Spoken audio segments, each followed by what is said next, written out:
Hello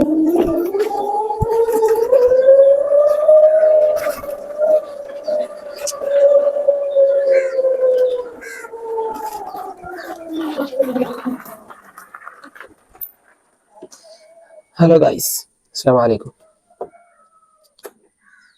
നമ്മൾ വിചാരിച്ച പോലെയല്ല ഇലക്ട്രിക് സ്കൂട്ടറിൻ്റെ കാര്യങ്ങൾ എന്ന് പറയുന്നത്.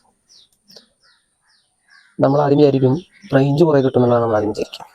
നമുക്ക് ഇറങ്ങിയിട്ട് സംസാരിക്കാം.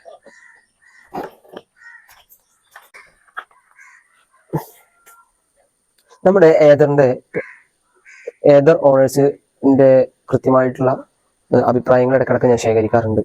അപ്പം ഇതിൽ നമുക്ക് ഏറ്റവും കൂടുതൽ നമ്മുടെ ഈ ബൈക്കിൽ, ഈ ഇലക്ട്രിക് സ്കൂട്ടറിൽ നമ്മൾ ശ്രദ്ധിക്കേണ്ടുന്ന ഒരുപാട് കാര്യങ്ങളുണ്ട്. ഇന്ന് ഞാൻ പറയാൻ ഉദ്ദേശിക്കുന്നത് കിലോമീറ്റർ റേഞ്ചിനെ കുറിച്ചുള്ളതാണ്. റേഞ്ചിനെ കുറിച്ച് നമ്മളെപ്പോഴും ചർച്ച ചെയ്യുന്നതും, അതുപോലെ തന്നെ ഇലക്ട്രിക് സ്കൂട്ടറിന് പറയുന്ന റേഞ്ച് കൃത്യമായിട്ട് ലഭിക്കലുണ്ടോ, അതുപോലെ തന്നെ പ്രത്യേകിച്ച് പുതിയതായിട്ട് ഇറങ്ങുന്ന സ്കൂട്ടറുകളുടെ റിവ്യൂസ് നമ്മൾ ഇടയ്ക്കിടയ്ക്ക് കാണുന്നവരാണ്. നമുക്കിപ്പോൾ ഇവിടെ നോക്കിക്കഴിഞ്ഞാൽ തന്നെ നമുക്ക് ഇവിടെ കാണാനായിട്ട് സാധിക്കും 93% 120 കിലോമീറ്റർ എന്നുള്ളതാണ് കാണുന്നത്. യഥാർത്ഥത്തിൽ നമുക്ക് ഇതിന്റെ റേഷ്യോ എന്ന് പറയുന്നത് നമുക്കിത് എങ്ങനെ ചെക്ക് ചെയ്യാന്നുള്ളതാണ്.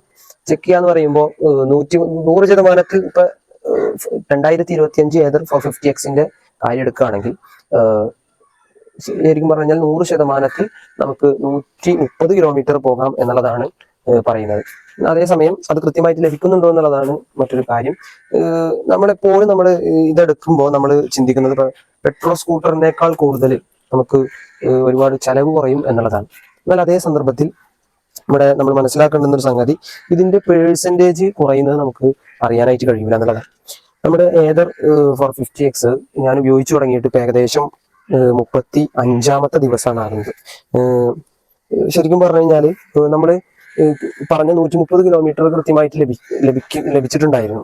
എന്നാൽ പിന്നീട് ബാറ്ററി ഡീഗ്രഡേഷൻ സംഭവിച്ചതാണോ എന്നുള്ളതാണ് എൻ്റെ ഒരു സംശയം. കാരണം നമ്മൾ പറയുന്ന ഈ കിലോമീറ്റർ ഇപ്പോൾ ഒരു 4 കിലോമീറ്റർ നമുക്ക് കിട്ടിയിട്ടുണ്ടെങ്കിൽ ഒരു 2.5 കിലോമീറ്റർ ആകുമ്പോൾ തന്നെ നമ്മുടെ ബാറ്ററി പേഴ്സൻറ്റേജ് കുറയുന്നതായിട്ട് നമുക്ക് കൃത്യമായിട്ട് കാണാനായിട്ട് കഴിയും.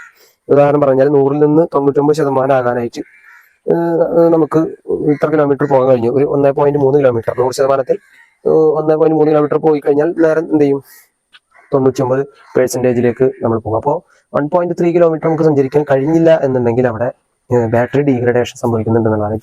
ഞാനിപ്പോ കുറച്ചു മുമ്പ് നമ്മൾ യാത്ര ചെയ്ത് വണ്ടി ഇവിടെ കൊണ്ടു വെച്ചതാണ്. അപ്പോൾ ഈ വണ്ടി ഇപ്പൊ ഞാൻ മനസ്സിലാക്കിയ റേഞ്ചുമായി ബന്ധപ്പെട്ടുള്ള ഒരു കാര്യം എന്താണെന്ന് വെച്ച് കഴിഞ്ഞാൽ, പ്രധാനമായിട്ടും വണ്ടിയിൽ നമ്മൾ ശ്രദ്ധിക്കേണ്ടത് ഈ ബാറ്ററി ഡീഗ്രഡേഷൻ സംഭവിക്കുന്നുള്ളത് എപ്പോഴും നമ്മൾ ചെക്ക് ചെയ്ത് കൊടുക്കണം. അതായത് നമ്മൾ പോകുമ്പോൾ ഇതിൽ കിലോമീറ്റർ നമ്മൾ എത്ര താണ്ടി എന്നുള്ളത് കൃത്യമായിട്ട് കാണിക്കും. നമ്മൾ പോകുന്ന ആ കിലോമീറ്ററിന്റെ ദൂരം, അതിനുവേണ്ടി എത്ര പെർസെന്റേജ് ബാറ്ററി എടുത്തു എന്നുള്ളത് കൃത്യമായി നമുക്ക് ചെക്ക് ചെയ്യാനായിട്ട് കഴിയും. 100%-ൽ 130 കിലോമീറ്റർ പോകാമെന്നാണ് ഈ വണ്ടീന്റെ ഇതിൽ പറയുന്നത്. അപ്പൊ അത് 1.3 ആണ്. ഒരു പെർസെന്റേജിൽ 1.3 കിലോമീറ്റർ സഞ്ചരിക്കാം. അങ്ങനെ 100%-ൽ 130, അത് 99 ആകുമ്പോൾ അതിൽ നിന്ന് കുറയും. അപ്പൊ അങ്ങനെ നമുക്ക് കാൽക്കുലേറ്റ് ചെയ്ത് കഴിഞ്ഞാൽ അത് ഇനി ഡീഗ്രഡേഷൻ സംഭവിക്കുന്നുണ്ടോ എന്നുള്ള മനസ്സിലാക്കി. ഇപ്പൊ ഞാനിപ്പോ ഇത് ഓണാക്കി കഴിഞ്ഞാൽ തന്നെ നമുക്ക് മനസ്സിലാകും ഇതിൽ ബാറ്ററി ഡീഗ്രഡേഷൻ സംഭവിക്കുന്നു എന്നുള്ളത്. പിന്നെ ഇപ്പോൾ ഇതിൽ 93%, 93%-ൽ 120 കിലോമീറ്റർ പോകാം എന്നുള്ളതാണ്. 120 കിലോമീറ്റർ 93%. അപ്പൊ ഞാനിപ്പോ നമ്മൾ വണ്ടി അനക്കിയിട്ടില്ല, അല്ലാണ്ട് 3.6 കിലോമീറ്റർ ആയി ഇപ്പൊ കറണ്ട് റൈഡ്. ഇപ്പൊ ഞാൻ പോയി വന്നത് 3.6 കിലോമീറ്റർ. 3.6 കിലോമീറ്റർ പോയി വന്നപ്പോഴത്തേനും കിലോമീറ്റർ താണ്ടി 120 കിലോമീറ്റർ ആയി. 130-ൽ നിന്ന് 10 കിലോമീറ്റർ താണ്ടി എന്നുള്ളതാണെങ്കിൽ അത് 3.6 കിലോമീറ്റർ അങ്ങോട്ടും 3.6 കിലോമീറ്റർ ഇങ്ങോട്ടും കൂട്ടി കഴിഞ്ഞാൽ 7 കിലോമീറ്റർ 7 കിലോമീറ്റർ ആയിട്ടുള്ളൂ. അപ്പോൾ 123 ബാക്കി ഇവിടെ വരേണ്ടതാണ്. ഏതായാലും നമുക്ക് ഈ പെർസെന്റേജ് വെച്ച് നോക്കാം. 93% ഉണ്ടെങ്കിൽ 93% ഉണ്ടെങ്കിൽ പിന്നെ നമുക്ക് എത്ര കിലോമീറ്റർ കിട്ടും എന്നുള്ളത് നമുക്കൊന്ന് ചെക്ക് ചെയ്ത് നോക്കാം.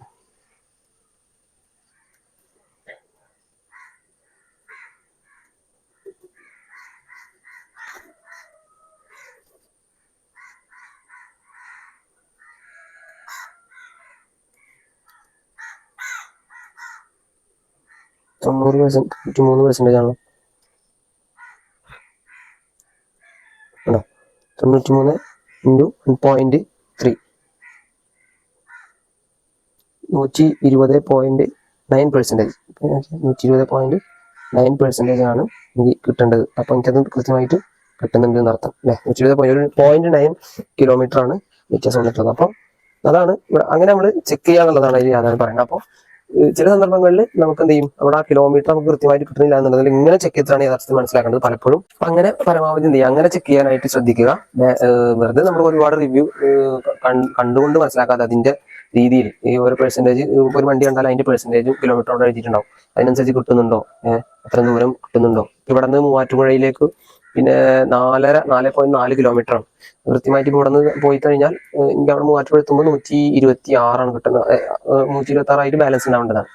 തിരിച്ചവിടെ നിന്ന് ഇങ്ങോട്ട് വരുമ്പോൾ 4 കിലോമീറ്റർ അവിടെ നിന്ന് വീണ്ടും കുറയും, 122 ആകേണ്ടതാണ്. ശരിക്കും അങ്ങനെയാണ് നമ്മൾ നോക്കേണ്ടത്. അപ്പോൾ ഇവർ പറയുന്ന 1.3% ഇത് വെച്ച് നോക്കുകയാണെന്നുണ്ടെങ്കിൽ ബാറ്ററി പ്രകാരം കറക്റ്റ് ആണ്. പക്ഷേ നമ്മൾ സഞ്ചരിച്ച ദൂരം 4.4 കിലോമീറ്റർ അങ്ങോട്ട്, 4.4 കിലോമീറ്റർ ഇങ്ങോട്ട്, 4.4 ഒരു 8.8 കിലോമീറ്റർ സഞ്ചരിക്കാൻ യഥാർത്ഥത്തിൽ നമ്മൾ സഞ്ചരിച്ചിട്ടുള്ളൂ. പക്ഷെ ഇവർ പറയുന്നത് നമ്മൾ 10 കിലോമീറ്റർ സഞ്ചരിച്ചു എന്നുള്ളതാണ്. അപ്പോൾ ഏതർ 450Xന്റെ കാര്യത്തിൽ നോക്കുകയാണെന്നുണ്ടെങ്കിൽ എനിക്ക് മനസ്സിലായ ഒരു കാര്യം എന്ന് പറയുന്നത്, പറയുന്ന റേഞ്ച്, അവരതിൽ പറയുന്ന റേഞ്ച് കൃത്യമായിട്ട് ആ ബാറ്ററിക്ക് എന്താ വെച്ചാൽ റേഞ്ച് കാണിച്ചിട്ടുണ്ടാവും. പക്ഷെ നമ്മൾ സഞ്ചരിച്ചത് കൂടുതലായി സഞ്ചരിച്ചു എന്നാണ്, കൂടുതൽ ദൂരം സഞ്ചരിച്ചു എന്നുള്ളത് കാണിക്കും. പ്രത്യേകിച്ച് എന്നെ സംബന്ധിച്ചിടത്തോളം ഞാൻ കയറ്റം ഇറക്കമൊക്കെ കാര്യങ്ങൾ കയറ്റം ഇറക്കം കയറി ഇറങ്ങുന്നത് കൊണ്ട് അവിടെ കുറച്ച് റേഞ്ച്, അവിടെ കുറച്ച് കിലോമീറ്റർ നമ്മൾ ഉദ്ദേശിച്ച പോലെ ആയിരിക്കില്ല. ഗൂഗിൾ മാപ്പാണോ ഏതറിന്റെ മാപ്പാണോ ശരി, ദൂരം ശരി എന്നുള്ളത് നമുക്ക് എപ്പോഴും സംശയം വരാൻ സാധ്യതയുണ്ട്. അപ്പോൾ അവിടെ അതൊരു പ്രശ്നമാണ്. കയറ്റം ഇറക്കം വരുന്ന സന്ദർഭത്തിൽ നമുക്ക് കിലോമീറ്ററുകൾ അവിടെ കുറയാനായിട്ട്, നമ്മൾ ഉദ്ദേശിച്ച കിലോമീറ്ററുകൾ താണ്ടാൻ കഴിയാതായിട്ട് വരാൻ സാധ്യതയുണ്ട്. അപ്പോൾ കിലോമീറ്റർ റേഞ്ച് എന്നുള്ളതുമായി ബന്ധപ്പെട്ടുകൊണ്ട് ഉള്ള ഒരു കാര്യം നിങ്ങൾ മുന്നിലെത്തിക്കാനാണ് ഉദ്ദേശിച്ചത്.